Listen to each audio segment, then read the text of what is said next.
Aceh wilayah yang kaya akan hasil alam dan banyak sekali sumber daya alam.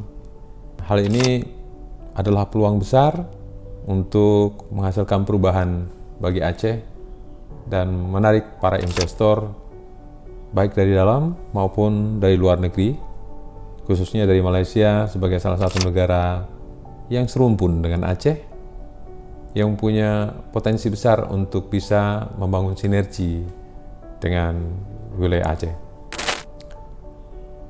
Aceh perlu untuk terus bergerak untuk mendorong pertumbuhan ekonomi karena hasil alam yang dimiliki luar biasa. Saya, Safwadi, Kepala Perwakilan Kementerian Keuangan Provinsi Aceh, ingin mengajak kita semua, terutama anak muda Aceh, untuk berkontribusi dan menjadi agen perubahan bagi pertumbuhan dan perkembangan ekonomi Aceh yang mengantar Aceh dan seluruh masyarakatnya lebih kaya, lebih sejahtera. Sumber daya alam Aceh yang begitu melimpah tentu perlu untuk segera diberdayakan agar semua potensi menjadi optimal. Teman-teman pengusaha, terutama anak muda Aceh, berkesempatan untuk terlibat banyak mengangkat derajat ekonomi yang ada di Aceh sesuai potensi keunggulan yang dimiliki Aceh. Kita berada di posisi geografis yang sangat luar biasa menguntungkan, bahwa di sebelah barat Provinsi Aceh punya market size yang sangat besar, yang sangat menunggu komoditi, produk-produk yang dihasilkan dari Aceh. Turki misalnya, sebagai sebuah negara yang sangat menyukai kayu manis atau cinnamon. Aceh adalah daerah yang sangat subur untuk bisa ditanami dan dikembangkan tanaman kayu manis. Tinggal bagaimana kemudian kita menjalin hubungan dan kekerabatan bisnis dan para end buyer dan end user yang ada di Turki untuk bisa menerima komoditi cinnamon atau kayu manis yang berasal dari Aceh. Bagaimana semua itu bisa kita lakukan? Komoditi yang ada di Aceh, terutama dari sisi pertanian, sangat banyak, luar biasa. Kesempatan ini untuk tidak lagi disia-siakan dan menjadi lahan-lahan tidur yang sebenarnya punya potensi untuk digerakkan menjadi pembangkit dan bisa mendapatkan penghasilan secara ekonomis bagi masyarakat Aceh. Wabil khusus untuk anak-anak muda di Aceh. Sektor pertanian menawarkan KKM produk pertanian yang luar biasa. Kopi, tentu semua orang sangat kenal dengan kopi gayo. Menjadi sebuah produk yang sangat terkenal bukan hanya di Aceh, di Indonesia, bahkan ke mancanegara. Starbucks salah satunya. Merupakan produk Amerika yang menggunakan bahan baku salah satunya dari dataran tinggi Aceh, dataran tinggi gayo. CPU, sawit, adalah juga komoditi yang sangat unggul yang oleh masyarakat dunia sangat dibutuhkan, terlebih dengan situasi terjadinya perang antara Ukraina dan Rusia yang mengakibatkan minyak sayur yang banyak diproduksi di negara Rusia dan Ukraina menjadi tidak terpasok sempurna ke pasar-pasar dunia. Komoditi sawit yang menghasilkan CPU adalah peluang besar yang bisa merebut pasar yang sekarang sedang terganggu akibat perang dua negara tersebut. India sebagai negara dengan jumlah penduduk sangat besar yang dalam keseharian menggunakan minyak goreng untuk memasak makanan bagi masyarakatnya, tentu sangat membutuhkan CPU. Aceh berada pada jarak paling dekat dengan negara India yang penduduknya 1,4 miliar. Belum lagi negara tetangga India, Pakistan, Bangladesh, Sri Lanka. Kalau kita bergerak ke arah barat, tentu di Timur Tengah juga negara-negara yang sangat butuh produk-produk yang berasal dari Aceh. Kuncinya, bagaimana kemudian kita di Aceh membangun hubungan, menjalin kerja-kerja bisnis antar negara agar produk pertanian kita, kelapa, cengkeh, sawit, kemudian cinnamon tadi, bisa sampai ke negara tersebut untuk menjadi ikatan bisnis. Dari sisi pertanian saja, Aceh punya lahan yang luar biasa bisa dikembangkan, yang membuka peluang untuk kemudian menghasilkan sebuah perubahan ekonomi di Aceh. Tidak hanya untuk dihasilkan dari kebiasaan yang ada sekarang, kita hanya tanam, kemudian panen, dan jual. Ada satu langkah di tengah yang harus kita tambahkan, di mana setelah tanam, panen, diolah terlebih dahulu untuk menghasilkan nilai tambah, baru kemudian kita jual. Sebab kalau tanpa proses pengolahan, maka harga jualnya tidak banyak menguntungkan sisi pertanian kita. Oleh karenanya, industri hilir atas semua produk-produk agro, produk-produk pertanian kita harus menjadi target besar untuk dikembangkan, dan semua anak muda Aceh, pengusaha-pengusaha di Aceh perlu membuka diri melihat pasar di sebelah barat Provinsi Aceh yang luar biasa besar untuk menjadi target menguntungkan untuk mengubah dan mengangkat derajat ekonomi Aceh. Itu baru dari sisi pertanian. Bagaimana dengan produk perikanan Aceh? Itu juga sesuatu yang sangat luar biasa. Aceh adalah wilayah dengan panjang pantai terpanjang se-Sumatera, nomor 3 di Indonesia. Produk perikanan Aceh mencapai potensi 1,7 juta ton. Hari ini baru dieksplorasi sekitar 400.000 dan masih bersisa 1,3 juta ton yang sangat berpotensi untuk digerakkan, dikembangkan menjadi industri perikanan kelas dunia. Yang dibutuhkan adalah sinergitas semua entitas. Tidak mungkin dan tidak bisa hanya dikerjakan oleh satu pihak saja. Bahwa kita perlu paham, ikan yang ada di wilayah Aceh itu adalah ikan yang bergerak, yang mungkin sebenarnya berasal dari India. Dia melintas perairan Aceh, yang kalau kita tidak tangkap, bisa jadi dia akan berpindah ke Thailand. Bisa jadi dia akan berpindah ke provinsi lain di sebelah timur Provinsi Aceh, yang kemudian ketika ditangkap oleh nelayan di tempat lain, menjadi milik nelayan lain. Tapi kalau kita di Aceh, lebih dahulu mengambil ikan yang melintas di perairan Aceh, karena ikan adalah satu komoditi yang terus bergerak, bukan dikultivasi atau bukan dibudidayakan seperti ikan tambak, tapi ikan di laut adalah ikan yang terus bergerak, mencari makanan dan mengikuti arus dan menyesuaikan pada karakteristik masing-masing ikan. Kecuali ikan yang ada di terumbu karang. Tapi ikan tuna misalnya, ikan layur, itu adalah ikan yang bergerak untuk perjalanan jarak jauh, melintas perairan Aceh, yang kalau kita tidak segera ambil, maka akan berpindah menjadi milik nelayan lain yang menangkapnya. Potensi kedua adalah potensi luar biasa yang harus segera kita ubah, tidak hanya lagi menjadi pemenuh konsumsi market Aceh yang jumlah penduduknya 5,4 juta saja. Besar sekali potensi permintaan ke Timur Tengah, besar sekali permintaan ke negara-negara Afrika, yang memang mereka meminta untuk kualitas ikan yang bukan fresh, tapi ikan dalam bentuk beku atau frozen, yang mereka memilih dan menyukai ikan-ikan frozen on board.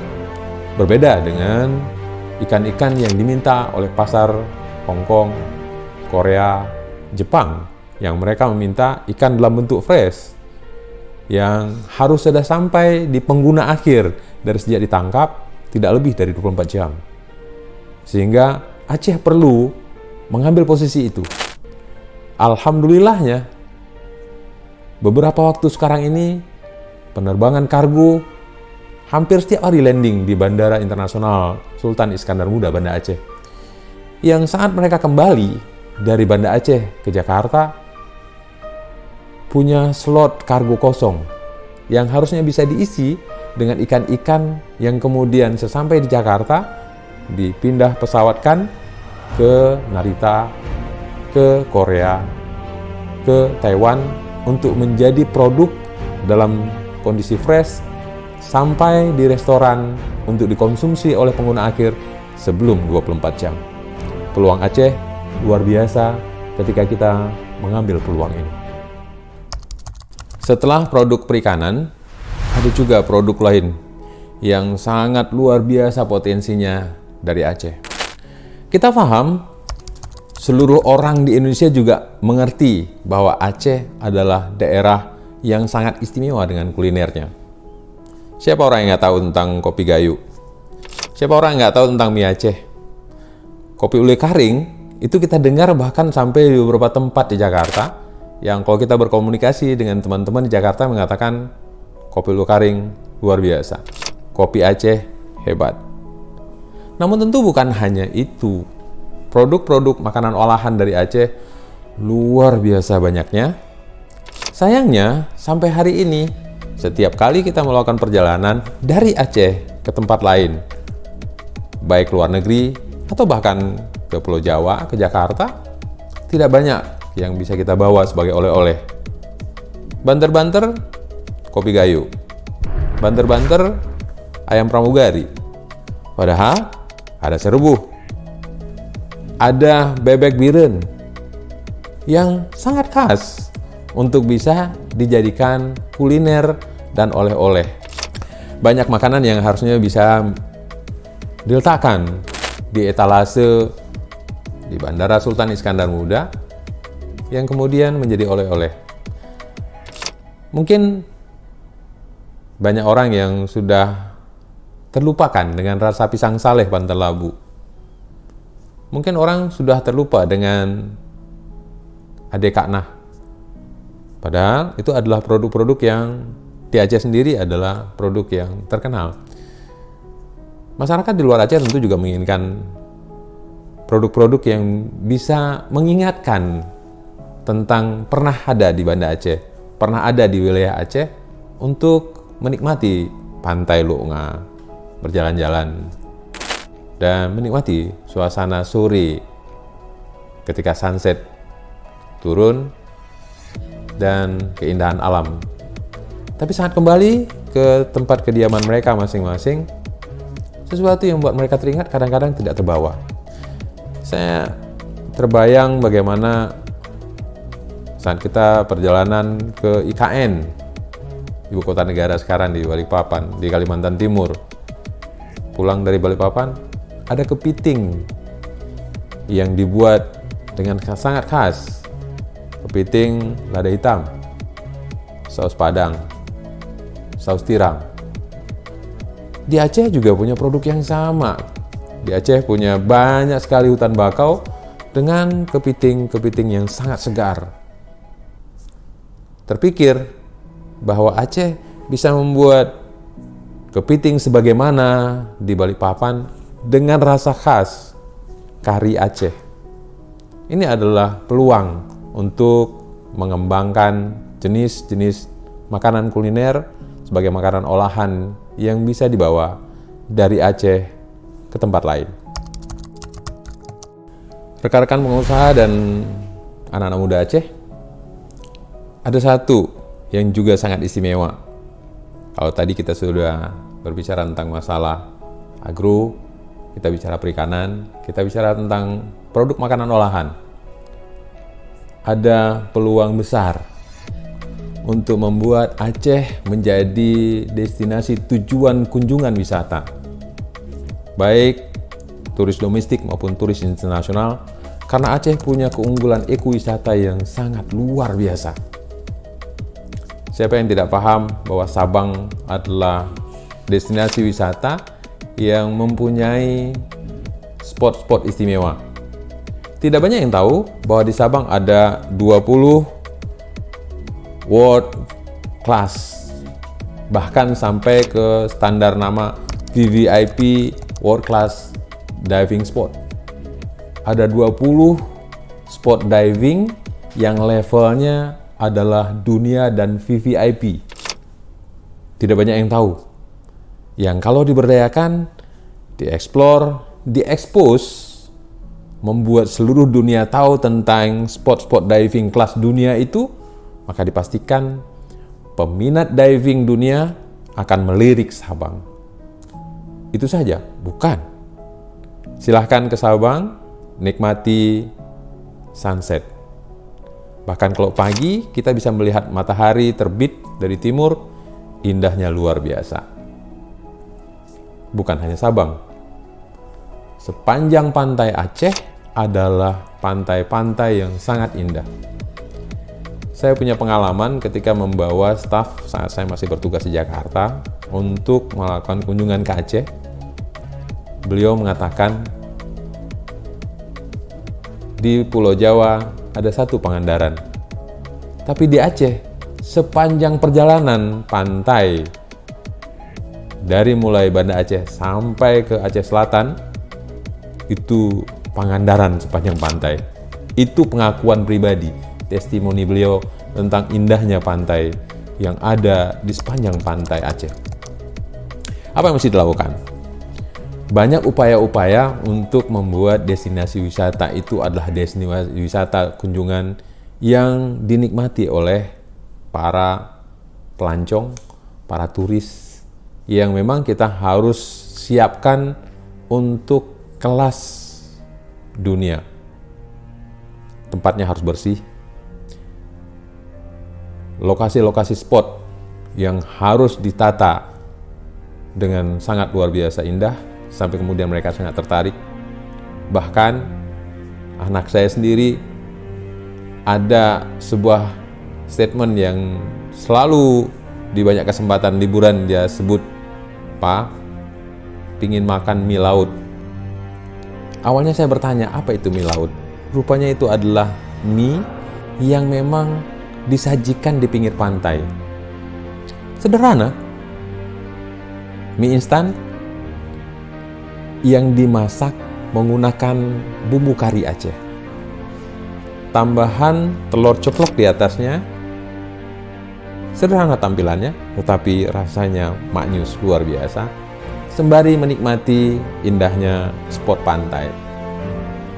Dan ini adalah rasa yang memang akan terus diingat oleh orang-orang yang merasakan momen-momen istimewa. Bukan hanya pantai. Aceh punya wisata hutan, wisata alam, wisata pegunungan. Aceh punya taman-taman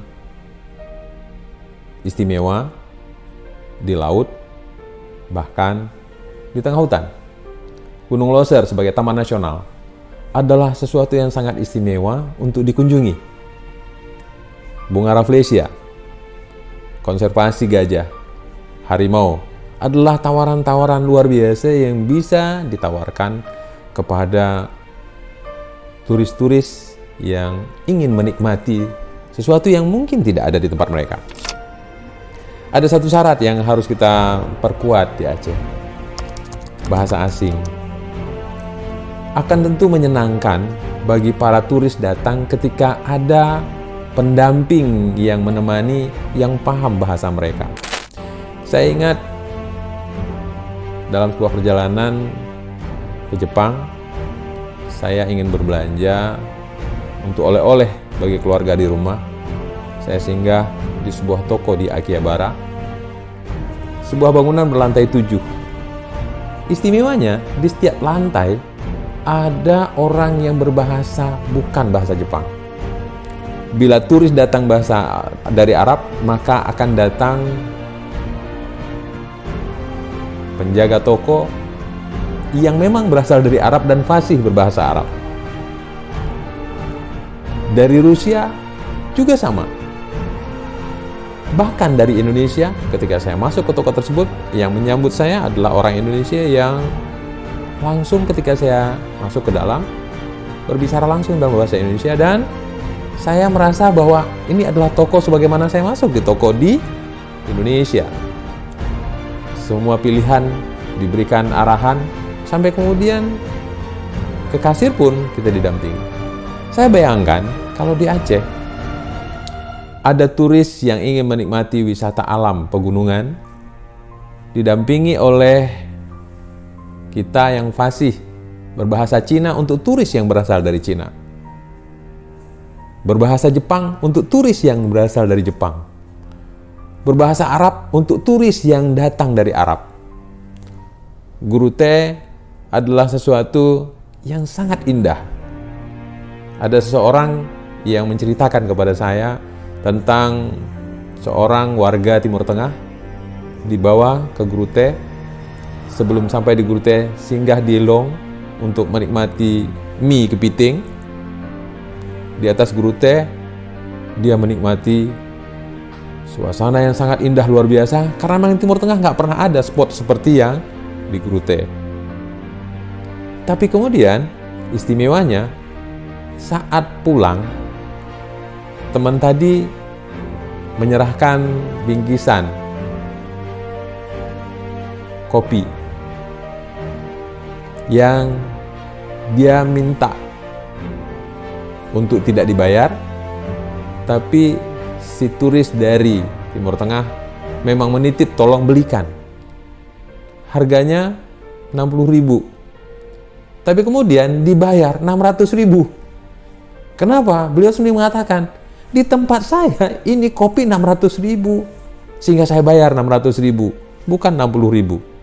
Tapi karena kesopanan kita, polite kita, maka enggak, ini di Aceh, bukan di tempat Anda, bukan di negara Anda, bayar 60.000 karena harganya 60.000. Itu sesuatu yang diungkapkan oleh orang yang datang ke Aceh. Kuncinya bahasa. Kita punya kendala mungkin masalah pembiayaan, tidak cukup modal di Aceh membangun tempat-tempat wisata yang kualitas internasional, kelas dunia. Karena kekurangan modal, maka yang paling bagus adalah datangnya foreign direct investment, investasi asing yang datang langsung untuk membangun dalam bentuk kerjasama dengan kita di Aceh. Cara yang paling gampang untuk meyakinkan orang asing berinvestasi di kita, kalau mereka punya orang yang bahasanya sama dengan kita. Sehingga itu menjadi penting kita bisa menguasai bahasa mereka. Supaya mereka merasa yakin bahwa mereka seperti berada di negara mereka sendiri. Jadi anak muda Aceh, kawan-kawan pengusaha, maka penting kita bisa menguasai bahasa asing untuk mudah meyakinkan orang asing, mudah mengajak mereka berkolaborasi dengan kita di Aceh, sehingga mereka merasa bahwa mereka sedang berinvestasi di tempat mereka sendiri. Tidak perlu harus kita sangat lancar menguasai tata bahasanya, karena itu pasti makan waktu. Banyak di kita yang sekolah dari SD, SMP, SMA, bahkan sampai kuliah, tapi tata bahasanya juga nggak bagus gitu. TOEFL kita mungkin juga tidak tinggi-tinggi sekali gitu.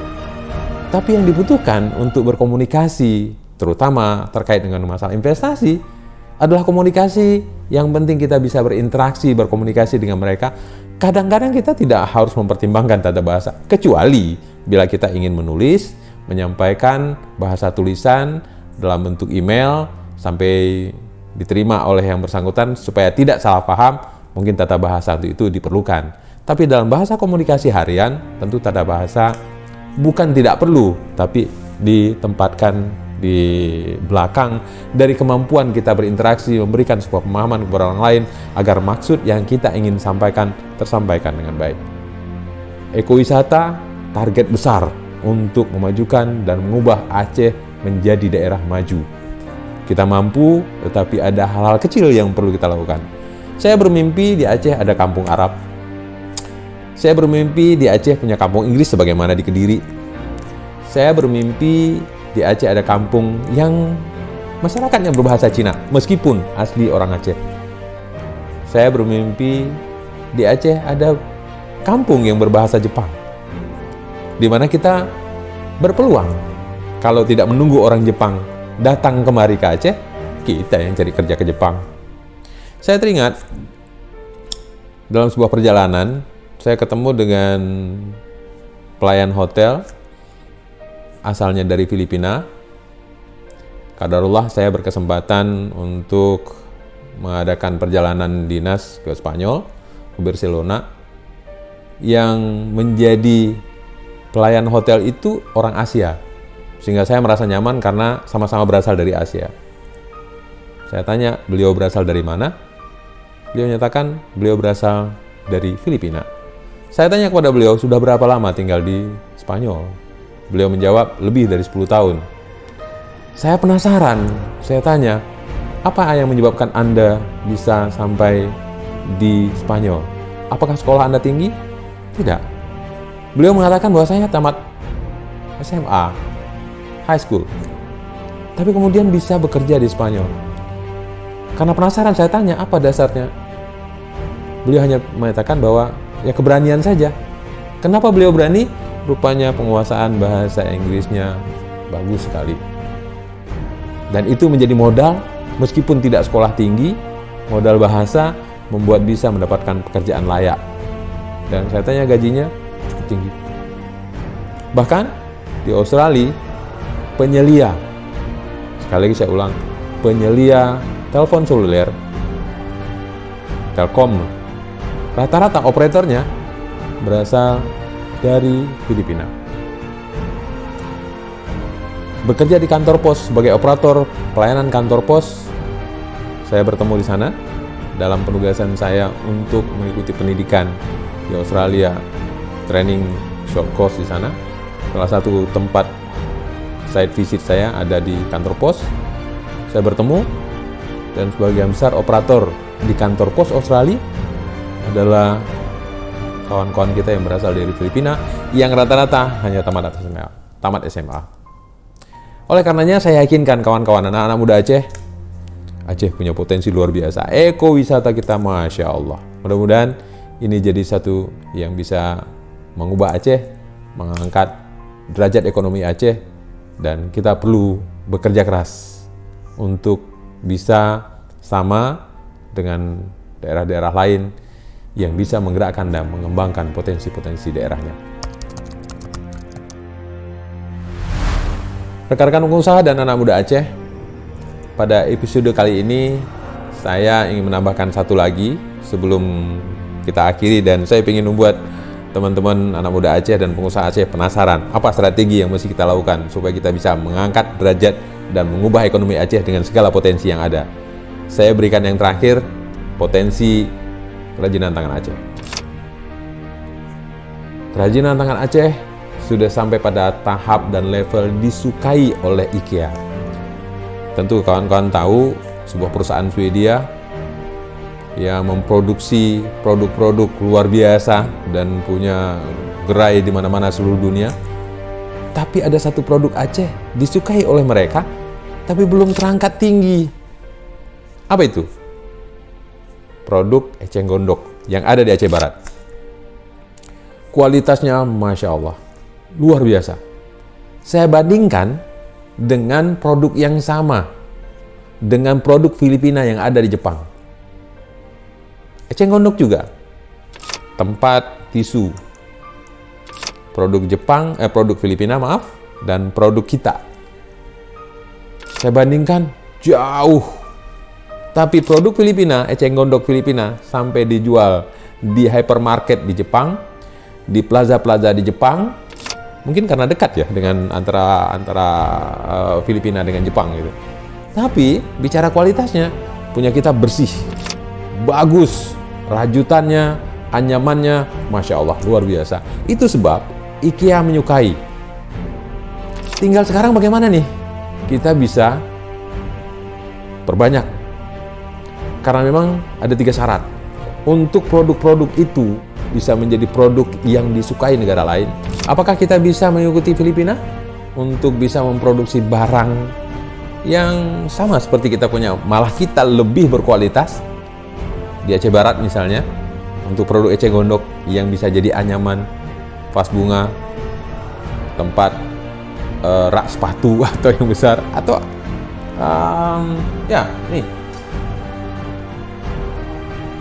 tempat tisu. Bisa kita buat seperti itu, sampai kemudian kita bisa kirim ke semua negara yang suka dengan produk kita? Sangat bisa. Syaratnya 3. 1, mau. Yang kedua, tahu. Yang ketiga, mampu. Untuk kedua ketiga, itu dimungkinkan kita bisa belajar.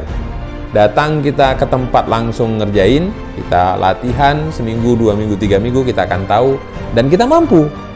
Tapi nomor 1, itu yang nomor utama yang harus kita bangun. Mau. Karena kalau kita mampu, kita tahu, tapi nggak mau, nggak bisa apa-apa. We do nothing, we get nothing. Nggak dapat apa-apa kita. Tapi kalau kita mau, mampu, dan tahu, bisa kita lakukan. Oleh karenanya, saya mengajak pengusaha-pengusaha Aceh, pengusaha muda Aceh, anak muda Aceh, ayo kita bangkitkan kemauan, kita kejar kemampuan, kita latih, dan kita tambah pengetahuan, kita akan membuat perubahan. Penasaran? Kita ketemu lagi di episode selanjutnya.